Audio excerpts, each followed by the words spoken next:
इन्हें भी तो मेरे होने का आभास होना चाहिए। हमारे प्राण बचाइए प्रभु, रक्षा कीजिए, बचाओ, रक्षा कीजिए।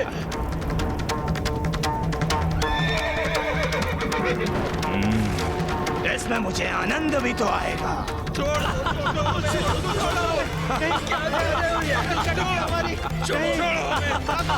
प्राणों की रक्षा करो अपनी। नहीं, छोड़ो मुझे। हे हरि, रक्षा कीजिए।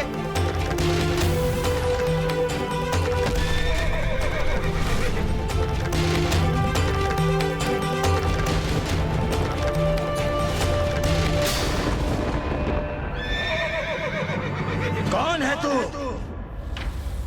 हट जा मेरे मार्ग से, अन्यथा तू भी कुचला जाएगा।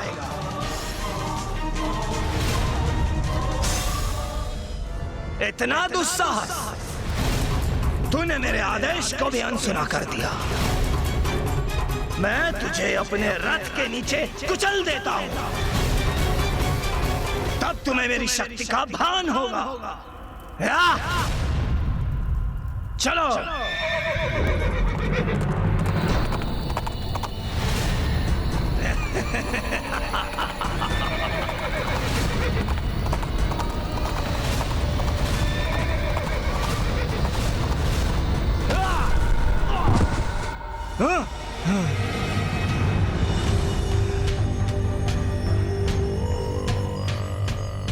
मेरे दुस्वप्न में वो तेजस्वी युवक कौन था?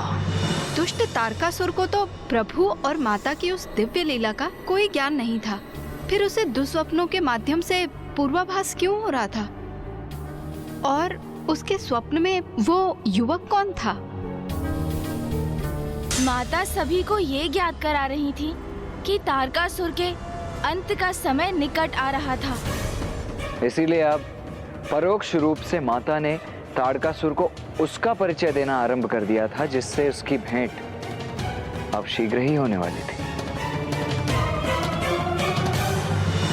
और वो था उस दुष्ट का काल।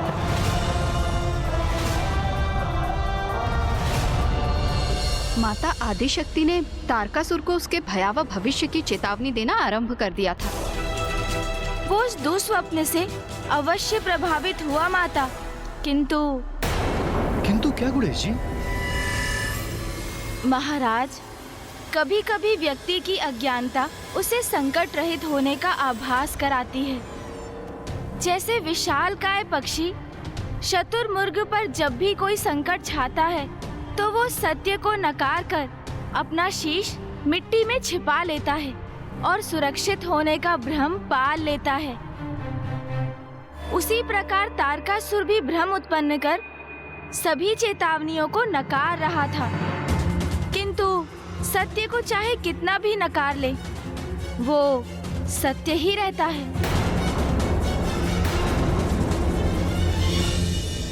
नाथ, क्या हुआ नाथ? आपने कोई दुस्वप्न देखा? दुस्वप्न? तारकासुर हूं मैं लावण्या, ये कभी मत भूलना। मुझे कोई दुस्वप्न नहीं आते, अपितु मैं अन्य सभी के लिए दुस्वप्न हूँ। स्वामी की निद्रा भंग क्यों हुई और वो इतने आवेशित क्यों हैं? ये राजभवन, इसमें अभी भी देवताओं की गंध आती है मुझे। अवश्य ही कोई माया छोड़ कर गए हैं वो पीछे, इसीलिए तो इतना अप्रिय है यह स्थान मुझे। वैसे भी किसी अन्य की वस्तु को अपनाना तारकासुर को शोभा नहीं देता, इसलिए मैं इस स्वर्ग में एक नवीन राजभवन का निर्माण करूंगा और यहाँ से देवताओं का प्रत्येक चिन्ह मिटा दूंगा। एक और तारकासुर माँ की चेतावनियों को अनदेखा कर रहा था, तो वहीं दूसरी ओर माता आदिशक्ति देवी मैना के गर्भ से जन्म ले सके, इसके लिए देवताओं ने माता के निर्देशों का बड़ी गंभीरता से पालन करते हुए माता मैना और राजा हिमावन का विवाह संपन्न करवाया।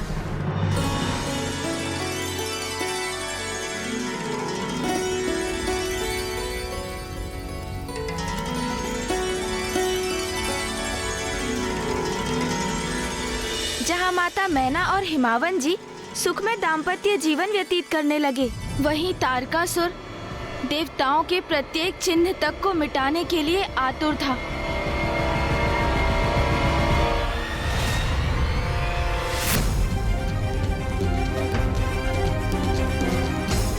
इंद्र के राजभवन से कहीं अधिक भव्य राजभवन होगा मेरा।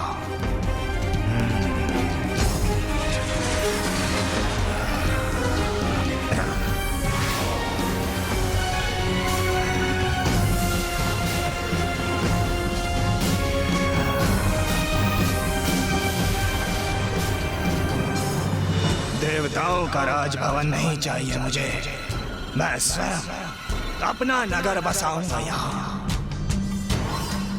स्वर्ग में भी और अन्य सभी लोकों में भी। उचित है, उचित है। सर्वथा उचित है। असुर राज तारकासुर की, असुर राज तारकासुर की।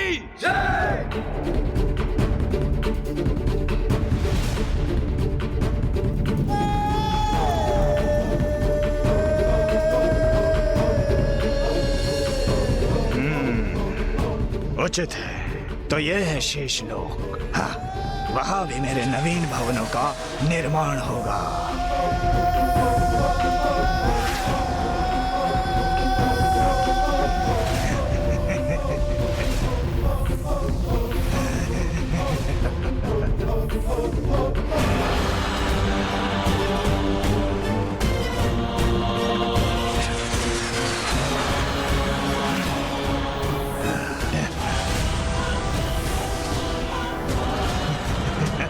असुर राज तारकासुर की, असुर राज तारकासुर की, असुर राज तारकासुर की। अपने छल और बल का प्रयोग करके मैंने तीनों लोगों को अपने वश में कर लिया है। और अब स्वर्ग का अधिपति वो तुच्छ देवराज इंद्र नहीं, अपितु असुर राज तारकासुर है, तारकासुर है, तारकासुर है। तो मैं अब अपने नवीन मंत्रीगण को नियुक्त करूंगा।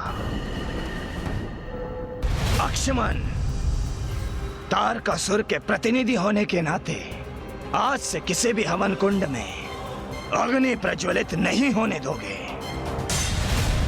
रात्रिसुर संसार को चंद्र के प्रकाश से रिक्त करो और उसे अनंत रात्रि में धकेल दो। और तुम पावकासुर जहां जहां ईश्वर हो वहां जाओ, सभी मंदिरों को उखाड़ फेंको।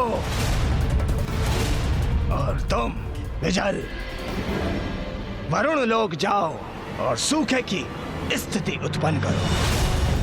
जल की एक बूंद के लिए भी सभी को तरसा दो। असुर राज तारकासुर की, असुर राज तारकासुर की, असुर राज तारकासुर की, असुर राज तारकासुर की, असुर राज तारकासुर की। मैंने कहा था ना, देवताओं का कोई चिन्ह शेष नहीं छोड़ूंगा। तो जाओ, समस्त संसार में हाहाकार मचा दो, जिससे ऋषि मुनि ब्राह्मण नर नारी बालक सभी देवताओं को भूलकर मेरी पूजा करें। और सभी की जीवा पर केवल एक ही नाम और एक ही मंत्र होना चाहिए। ओम तारकासुराय नमः, ओम तारकासुराय नमः, ओम तारकासुराय नमः।